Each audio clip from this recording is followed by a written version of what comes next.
All right, our next guest, you know him from The Sopranos and The White Lotus. Michael Imperioli is back in the studio, but this time he's got a new album. He's the frontman for the group Zopa, and they just dropped their second album. It's called Diamond Vehicle. Yeah, they're celebrating the release and the upcoming record store day with a performance at Rough Trade NYC tomorrow. Here to discuss it all, the one, the only, Michael Imperioli. Always good to see you. Good to see you. Thank you for having me. All right, so this is your second album. Yeah. But you guys have actually been together for like 20 years or so? We have. It started in 2006, and in 2012 I moved to Santa Barbara, California. So for about 8 years we weren't doing much at all. And then when I came back to New York, we started playing again, writing new material, and that's the result of all that is the new album. Yeah. So when you take a look at it, what kind of musical influence is it? Well, a lot of it's steeped in New York rock, like Patti Smith and Lou Reed, and, you know, from the late 60s, early 70s, and then more modern influences like the Smiths and My Bloody Valentine and bands like that.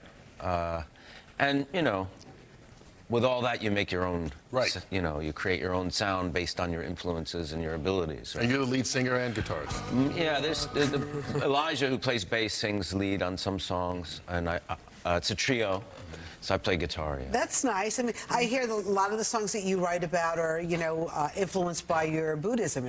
Yeah, even the title comes from a type of Tibetan Buddhism, and yeah, it's just something that is important to me, so I try to, you know, if it's something that I wind up writing a lot about. So when you were starting off your career, was music your #1 priority, or was it acting? Because both could have gone either way. Well, right? Acting started at 17 in Lee Strasberg Institute here in New York studying. And my classmate was John Ventimiglia, who played Artie Bucco, the chef on The Sopranos. And he was a musician. And he taught me my first chords. And then when I was 19, I started playing in a band. So you know, from the beginning, they were both part of my life, music and acting. I was just wondering, writing. like your parents, you know, when you say, like, I want to be a musician or I want to be an actor, both are always, like, very tricky, right? Yeah. Anything could go. It could go south. Both could go south. It still could go south, I guess. My parents were always very supportive. You know, they loved movies and theater and things like that. So, and they were kind of excited for me to go into that. I was lucky because not everybody has that kind of support when they're young. You talked about forming this band right around 2006. Did I read somewhere that it kind of assisted you in that transition from The Sopranos kind of coming to an end right about that time?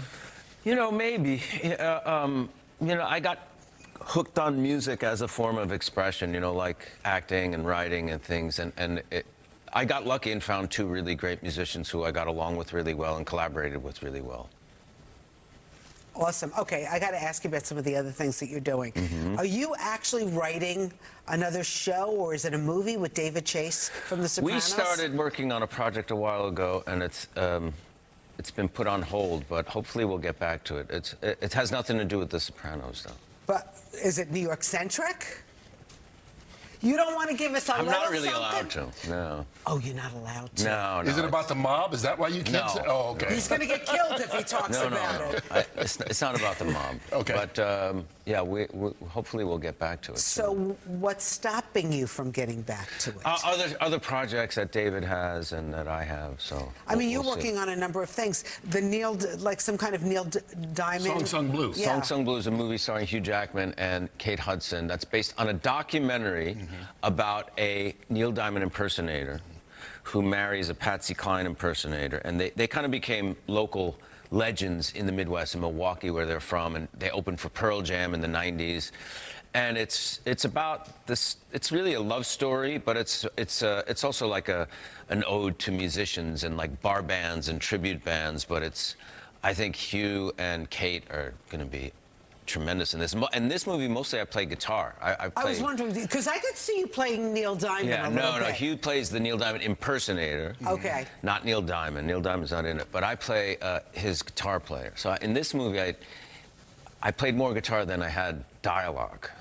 which was kind of fun. To see you like I that. had to practice a lot of guitar. When does that come out? I think later this year. Yeah, we just wrapped it in December, so I think it'll come out maybe in the fall or something. I'm not sure if they have a release date though. You can have release dates for that. You can do your music, even The White Lotus, which obviously you were nominated for an Emmy, got lots of attention, but people still want to talk to you, I'm sure, about The Sopranos. Oh, yeah. You do the conversations with The Sopranos, about Yes. The Sopranos, you know, with Steve Sciarippa and Vincent Pastore. Yeah, And we you're have going to start two. doing some live episodes now, right? We have 2 live, you know, we did the podcast Talking Sopranos, and we're doing live in conversation shows in Peekskill at the Paramount in April 5th, and in Manhattan for the first time at Sony Hall August 16th. Wow, that's great. Yeah. And those usually sell out very quickly. Those usually sell out to big audiences. So is there a place where people can go right now and buy those tickets? Do you know? Yeah, you can go to the website for Sony Hall or for the Paramount Hudson Valley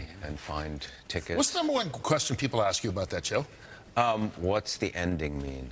That's the Have question. you figured it out yet? I mean, I always thought Tony Soprano gets assassinated right after it fades to black, or as it's fading to black. That's never really been 100% confirmed. I mean, David, when we had David on the podcast, he kind of alluded to that. But in some ways, you write your own ending, right? Because what you see is what you get. It just stops there. It could be, you know, the end of the film. It could be the end of his life. It could be things go on. Who knows? Is it still joyous for you to talk about this? I mean, considering it's 20 years? You know, the thing that's always surprising when we do these live shows, and we have a Q&A so people can ask us any kind of questions, how meaningful the show is to people. Like, a lot of people watch it for, like, their comfort food, which I find a little bit strange. There's nothing very comfortable about it. But, you know, a lot of people grew up with these shows and these characters, or they watched it with family members who maybe are no longer here, and they have a lot of fond memories. And it occupies a big part of their lives, which I find, you know, very touching, you know. Well, I know you moved on. I mean, also, you're involved, you and your wife are involved with a great bar on the west side of Manhattan. Scarlet, yeah, Scarlet. on Amsterdam Avenue. And, you know, you have some music sometimes Sunday and Monday. Sunday and Monday we have live jazz. We have some great local New York jazz musicians who play there in a very intimate setting with great cocktails and snacks. I was going to say, good tapas and good cocktails. Yeah. I can vouch for that. I know. Yeah. And Zopa's not, can we book Zopa in No. there? There's not room enough for Zopa's equipment in that space. It's very small. It's only strictly jazz, and we don't fit that. So you're at Rough Trade NYC at Rockefeller Plaza tomorrow. 6 o'clock. We'll be there at 6. We're going to play a few songs and sign some records and things like that. So tickets still available, do you know? I think so, yeah. You can RSVP. It's free, so you just it's free? RSVP and come see us, yeah. And it's strictly music. So we're just going to play a couple of songs and sign records. I like that. We'll be there. Okay. All right. Thank you. Always Always great good to to see see you, you. Michael. Thank you. All Thank right, you. take care.